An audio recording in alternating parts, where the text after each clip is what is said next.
നമ്മൾ ഇടാൻ പോകുന്നത് നാരങ്ങ അച്ചാറാണ്. അത് എളുപ്പമാർഗ്ഗത്തിൽ നാടൻ രീതിയിൽ നമ്മൾ ചെയ്യാനാണ് പോകുന്നത്.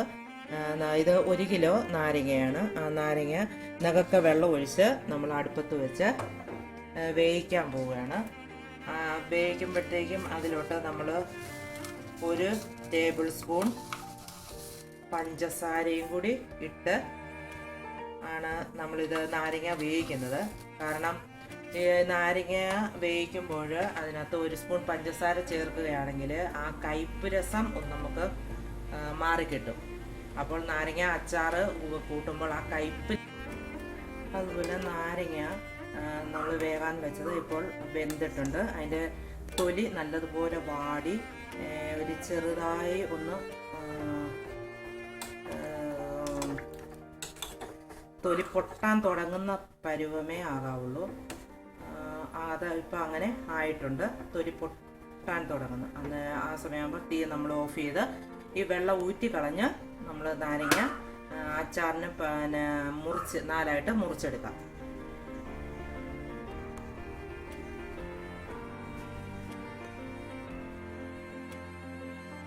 വേവിച്ച് 4ആയിട്ട് മുറിച്ച നാരങ്ങയാണ് ഇത്. ഇതിൻ്റെ ഇൻഗ്രീഡിയൻസ് എന്തൊക്കെയാണെന്ന് നോക്കാം. ഇൻഗ്രീഡിയൻസ് നോക്കാം. വെളുത്തുള്ളി, ഇഞ്ചി അരിഞ്ഞത്, പച്ചമുളക് അരിഞ്ഞത്, ഉപ്പ്, കടുക്, ഉലുവ, മഞ്ഞൾപ്പൊടി, കായംപൊടി, കറിവേപ്പില, വിനീഗർ, എണ്ണ. അടുപ്പ് കത്തിച്ച് പാൻ ചൂടാകാൻ വെച്ചിട്ടുണ്ട്. ഇതിലേക്ക് നമുക്ക് എണ്ണ ഒഴിക്കാം.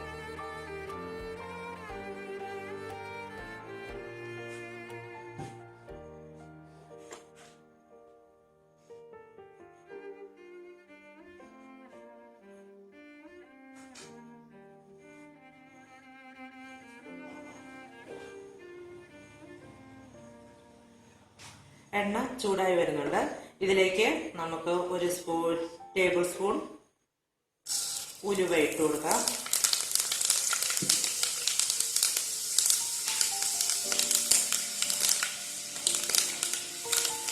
ഉലുവ പൊട്ടി അതിലേക്ക് 1 ടേബിൾ സ്പൂൺ കടുകും കൂടി ഇടാം.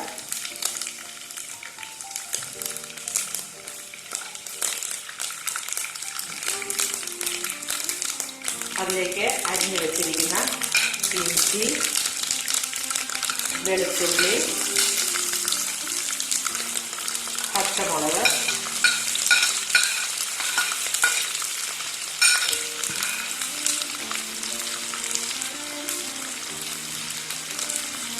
ആവശ്യത്തിന് ഉപ്പും കൂടി ചേർത്ത് വഴറ്റാം.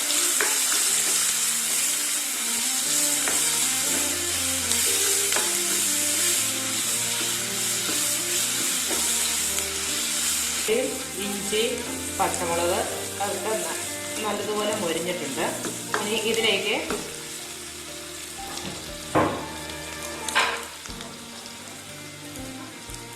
ഒരു ടേബിൾ സ്പൂൺ മഞ്ഞൾപ്പൊടി, 2 ടീസ്പൂൺ കായപ്പൊടി,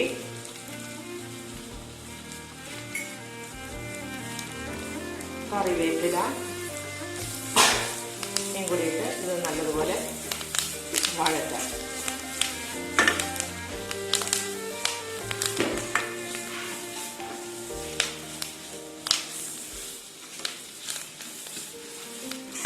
അത് വഴന്നിട്ടുണ്ട്. ഇതിനകത്തേക്ക് നമുക്ക് അരിഞ്ഞു വെച്ചിരിക്കുന്ന നാരങ്ങ ചേർക്കാം.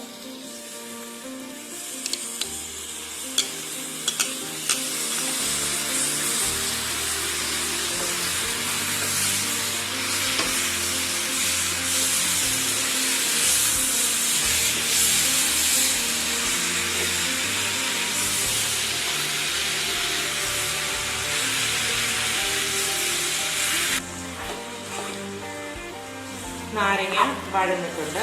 ഇതിലേക്ക് നമുക്ക് ആവശ്യത്തിന് നിറക്കെ വെള്ളം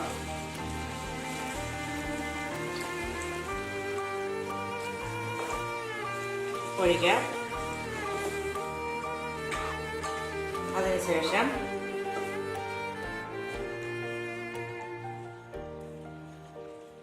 2 ടേബിൾ സ്പൂൺ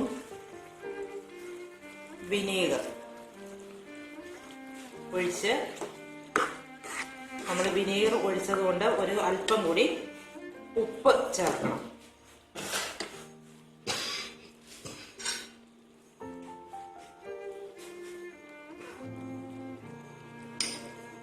കുറച്ച് ഉപ്പും കൂടി ഇട്ട്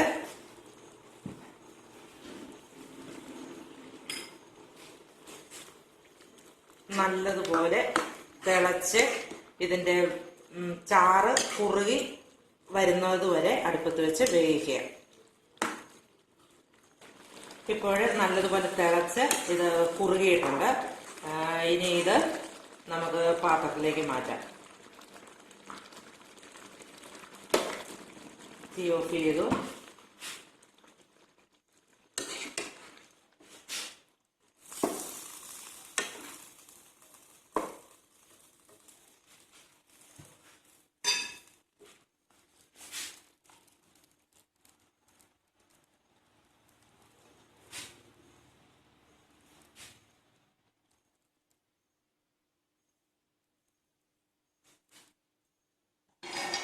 ഇപ്പോൾ നാരങ്ങ അച്ചാർ റെഡിയായി.